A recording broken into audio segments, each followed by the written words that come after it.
है guys, welcome back to क्रांति English YouTube channel. मेरा नाम इकबाल अहमद है।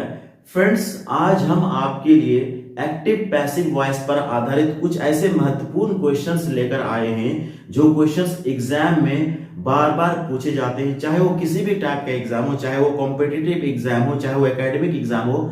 हर तरह के एग्जाम में इस तरह के क्वेश्चंस एक्टिव पैसिव पर आधारित पूछे जाते हैं और आपको बहुत ज्यादा दिक्कत होती है उनको सॉल्व करने में। क्यों?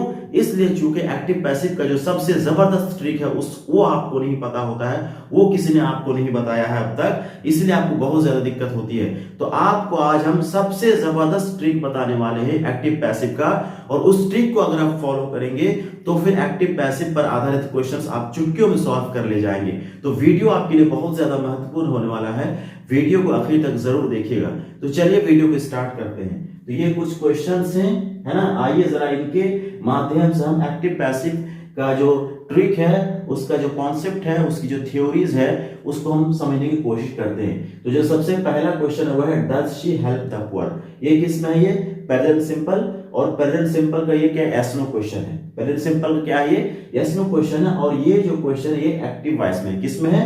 एक्टिव वॉइस में। हम आपको बताना चाहेंगे कि एग्जाम में जो क्वेश्चन दिए जाते हैं तो वो कुछ भी हो सकता है, वो एक्टिव वॉइस का भी हो सकता है, यानी क्वेश्चन होगा एक्टिव वॉइस में और आपको दिया गया सही पैसिव वॉइस का ऑप्शन लेना है, या फिर क्वेश्चन किस में रहेगा? पैसिव वॉइस में रहेगा और दिए गए एक्टिव का जो सही वाला ऑप्शन है वो आपको लेना है। तो फिलहाल ये वाला जो क्वेश्चन है वो एक्टिव वॉइस में है और ये प्रेजेंट सिंपल में है, और ये क्या है? यस नो क्वेश्चन है। प्रेजेंट सिंपल का यस नो क्वेश्चन है। तो प्रेजेंट सिंपल का यस नो क्वेश्चन है, तो present simple yes no question का जो पैसिव वॉइस होता है उसका फॉर्मूला क्या होता है? Is am are plus subject plus V3 plus by plus जो उसका जो एजेंट होता है ना। तो जरा देखते हैं। तो जो पहला ऑप्शन है is the poor helped by हर, क्या लिखा है? Is the poor helped by हर। यहां क्या है? यहां ये प्रॉब्लम, ये गलत है, ये नहीं हो पाएगा। इसलिए नहीं हो पाएगा कि यहाँ V3 तो है, बाय भी लगा है, एजेंट भी लगा है। दिक्कत यह है कि जो ये वर्ब है वो गलत हो गया। क्यों? जो द हमारा सब्जेक्ट क्या है? द पुअर है, और द पुअर का मतलब किसी एक गरीब की बात नहीं हो रही है। द प्लस एडजेक्टिव, एडजेक्टिव क्या? पुअर है। यहाँ द प्लस एडजेक्टिव का मतलब जितने भी दुनिया में सारे लोग गरीब हैं सबकी बात हो रही है। तो ये मीनिंग के आधार पे क्या? प्लूरल है। जब मीनिंग के आधार पे प्लूरल है तो हमें यहाँ वर्ब भी क्या? प्लूरल चाहिए। इज का प्रयोग, इज क्या? ये सिंगुलर है, ये प्लूरल नहीं है। तो यहाँ इज है ना, सब्जेक्ट चूंकि हमारा प्लूरल है और वर्ब सिंगुलर है। हमेशा याद रखिएगा कि हमें वर्ब का प्रयोग सब्जेक्ट के हिसाब से करना पड़ता है। तो सब्जेक्ट के हिसाब से यहाँ वर्ब गलत है, इज नहीं आएगा बल्कि आर होना चाहिए था। इसलिए ये वाला ऑप्शन क्या हो गया? गलत हो गया। जो दूसरा वाला ऑप्शन है were the poor helped by हर, यहाँ V3 लगा है, बाय लगा है, एजेंट लगा है। यहाँ दिक्कत यह है कि वर्ब प्लूरल तो है लेकिन ये टेंस गलत हो गया। टेंस क्या गलत हो गया? हमारा क्वेश्चन किस में है? प्रेजेंट में। जब ये प्रेजेंट में है तो उसका जो पैसिव वो भी प्रेजेंट में ही होना चाहिए। ऐसा नहीं है कि जो क्वेश्चन है वो प्रेजेंट में है तो उसका ऑप्शन पास्ट में चला जाएगा, ऐसा नहीं। अगर हमारा क्वेश्चन एक्टिव वॉइस का क्वेश्चन मतलब क्या, मान लीजिए ये क्या एक्टिव वॉइस का है, ये हमारा क्या है? प्रेजेंट में है, तो ये भी प्रेजेंट में ही रहेगा। तो ये वर्ब क्या? पास्ट में आता है, इसलिए हमारा गलत ऑप्शन क्या हो गया? ये भी गलत हो गया। जो अगला ऑप्शन है are the poor helped by her, ये वाला ऑप्शन बिल्कुल सही है, पूरा स्ट्रक्चर फॉलो हो रहा है ना। हमने बोला अभी कि present simple yes no question, present simple yes no question का पैसिव का स्ट्रक्चर क्या होता है? Is am are plus subject plus V3। तो यहाँ आर बिल्कुल सही है क्योंकि सब्जेक्ट हमारा प्लूरल है, V3 भी लगा है, बाय भी लगा और एजेंट भी लगा। तो ये वाला ऑप्शन हमारा क्या है? बिल्कुल सही ऑप्शन है। और आगे जो ऑप्शन है was the poor helped by her, was the poor helped by her, ये दो हिसाब से गलत है। क्या हिसाब से? दो हिसाब से गलत है। एक तो टेंस का प्रॉब्लम है, क्वेश्चन हमारा प्रेजेंट में है तो हमारा जो पैसिव का ऑप्शन वो भी प्रेजेंट में होना चाहिए, पहली ये इस हिसाब से गलत है। दूसरा ये है कि वर्ब भी क्या? सिंगुलर है, तो ये दो हिसाब से गलत है। कुल मिलाकर does she help the poor का जो सही पैसिव ऑप्शन है वो क्या है? Are the poor helped by her. हमारा जो दूसरा क्वेश्चन है वो है आई नो देम। बहुत इंपॉर्टेंट क्वेश्चन है, कई बार एग्जाम में देखा गया है और बच्चे क्या करते हैं? गलती करते हैं। अभी आपको हम बताएंगे कि आपसे गलती क्यों होती है। आई नो देम, ये भी क्या है? प्रेजेंट सिंपल में है ना, सब्जेक्ट है ये, और ये V1 है, सब्जेक्ट प्लस V1 या फिर V5, ये किस में आता है? प्रेजेंट सिंपल में आता है। तो क्वेश्चन, और ये एक्टिव वॉइस में है ना, एक्टिव वॉइस में हमारा क्वेश्चन दिया गया है। तो चलिए जरा से उसको हम पैसिव वॉइस का सही ऑप्शन देखते हैं। दे आर नोन बाय मी, ये हो सकता है आपको सही लग रहा होगा पूरा, क्योंकि प्रेजेंट सिंपल का स्ट्रक्चर क्या है पैसिव वॉइस का, subject plus is am are plus V3 plus by plus उसका जो एजेंट आता है वो आएगा। ठीक है, तो ये ठीक तो है, सब्जेक्ट है, ये यहाँ आर लगा है दे के लिहाज से, यहाँ वर्ब V3 भी है, तो यहां तक पूरा ठीक है। गलती ये है ये बाय, यहाँ बाय नहीं आएगा, बाय नहीं आएगा। आपको बड़ा अच्छा लग रहा होगा क्योंकि आपकी एक तरीके से ये आपका कॉन्सेप्ट क्लियर नहीं किया जाता। ये आपकी गलती नहीं है, ये जो पढ़ा था उसकी गलती है। गलती ये है कि पैसिव वॉइस में हमेशा बाय प्लस जो बाय पर जो वर्ड आता है उसको हम लोग एजेंट बोलते हैं। क्या बोलते हैं? एजेंट। बाय प्लस एजेंट का यूज नहीं होता है। कभी कभी पैसिव वॉइस में टू का भी यूज होता है, एट का भी यूज होता है, विद का भी यूज होता है। ठीक है, तो दे आर नोन, कभी भी नोन बाय नहीं होता है, हमेशा क्या होगा? Known to. याद रखिएगा, ये कभी भी क्या नहीं होता है? Known to. क्या आएगा? Known to. नोन के बाद ये टू सही, बाय क्या होगा? गलत हो जाएगा। कभी भी नोन के बाद बाय का यूज नहीं हो सकता, टू का यूज होगा। तो ये आज से आप भूल जाइएगा कि पैसिव वॉइस है तो बाय का आना जरूरी नहीं। कभी कभी बाय के अलावा दूसरा प्रेपोजिशन भी आता है, वो जिस तरह उसको वो मतलब के उसके हिसाब से होता है। जो दूसरा ऑप्शन है they are known to me, ये बिल्कुल सही है। हमारा सब्जेक्ट दे है, आर भी ठीक है, V3 भी है, और ये टू मी, नोन टू, एकदम ये वाला ऑप्शन हमारा सही है। ये वाला ऑप्शन हमारा क्या हो गया? गलत हो गया। तो तीसरा वाला ऑप्शन है दे वर नोन टू मी। यहाँ क्या है? ये भी ठीक है, ये भी ठीक है, टू भी ठीक है, एजेंट भी ठीक है। गलती ये है कि टेंस चेंज हो गया। ये हमारा किस में है? प्रेजेंट में है, प्रेजेंट सिंपल में है ना। एक्टिव वॉइस का जो क्वेश्चन है ये प्रेजेंट सिंपल में है। जब इसका जो पैसिव होगा वो भी प्रेजेंट सिंपल में ही होना चाहिए, तो ये पास्ट में चला गया, तो टेंस चेंज नहीं कर सकते आप, इसलिए क्या हो गया? गलत हो गया। They have been known to me, कोई मतलब ही नहीं है, प्रेजेंट सिंपल है। ये प्रेजेंट सिंपल का पैसिव का फॉर्मूला क्या होता है? Is subject plus is a verb plus V3, तो यहाँ हैव बीन का कोई मतलब ही नहीं, तो ये भी कटा।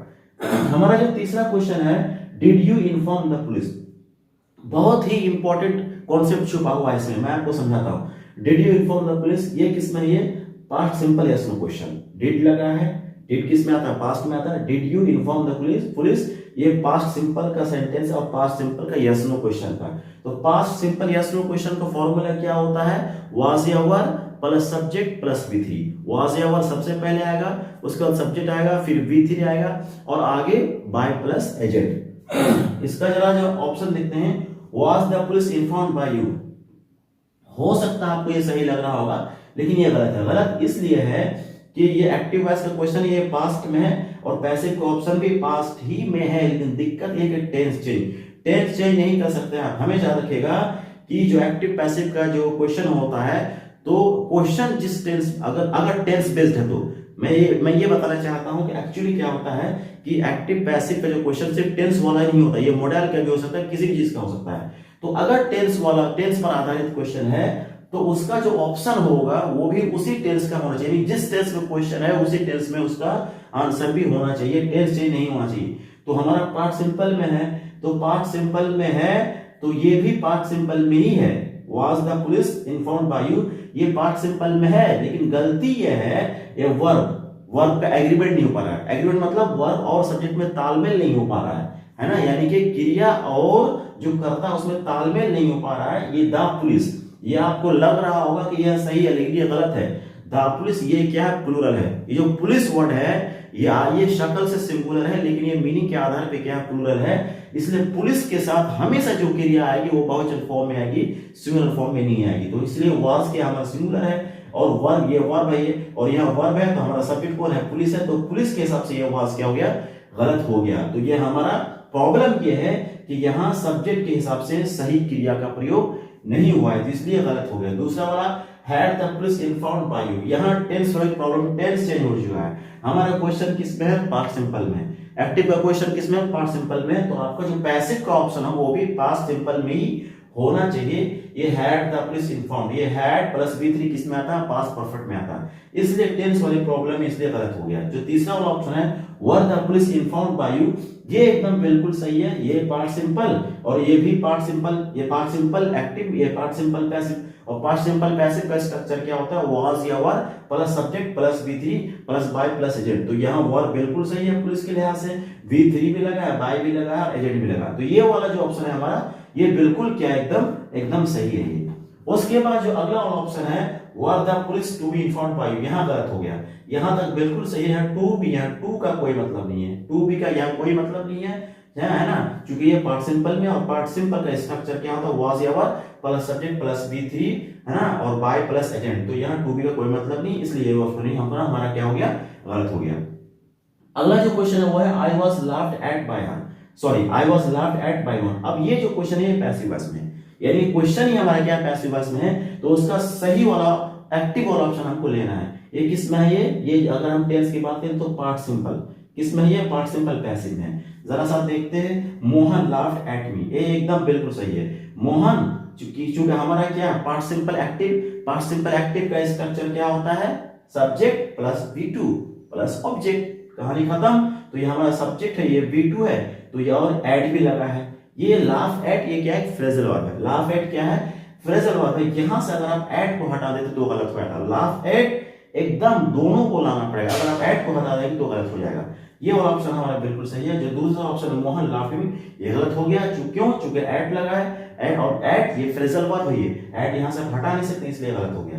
जो तीसरा वाला ऑप्शन है Mohan had laughed at me, ये गलत, ये इसलिए गलत हो गया क्योंकि हमारा ये क्वेश्चन किसमें है, पैसिव वॉइस का ही है, किसमें, पार्ट सिंपल है। पार्ट सिंपल में है तो एक्टिव का पार्ट सिंपल, तो एक्टिव में का जो सही वाला ऑप्शन है वो पार्ट सिंपल में ही होना चाहिए, यानी कि टेंस चेंज नहीं होना चाहिए। जो जिस ये टेंस बेस्ड है, टेंस पर आधारित है, तो क्वेश्चन जिस टेंस में, तो आंसर भी उसका उसी टेंस का होना चाहिए।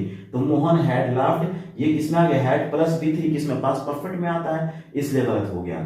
Mohan has laughed at me, ये गलत हो गया, टेंस चेंज हो गया। ये हमारा किसमें, ये पार्ट सिंपल में है क्वेश्चन, और ये प्रेजेंट परफेक्ट में आ गया, तो ये भी गलत। हमारा जो आखिरी क्वेश्चन है वो है she abused me yesterday, she abused me yesterday, ये हमारा एक्टिव वॉइस का क्वेश्चन है। ये भी पार्ट सिंपल में, सब्जेक्ट प्लस V2, और सब्जेक्ट प्लस V2 ये किसका फॉर्मूला है, पार्ट सिंपल का फॉर्मूला है एक्टिव वॉइस का। जरा देखते हैं कौन सा ऑप्शन सही है। I was abused by her the previous day, तो आई वाज, तो ये पार्ट सिंपल है, और पार्ट सिंपल का पैसिव का फॉर्मूला क्या होता है, सब्जेक्ट प्लस वाज या were plus V3 plus by plus agent. तो यहाँ सब ठीक है, सब्जेक्ट भी है, वाज लगा है, आई के लिहाज से वाज भी लगा है, V3 भी लगा है, बाय भी लगा, हर भी लगा। गलती यह है कि द प्रीवियस डे, यहाँ यस्टरडे को द प्रीवियस डे में चेंज कर दिया है।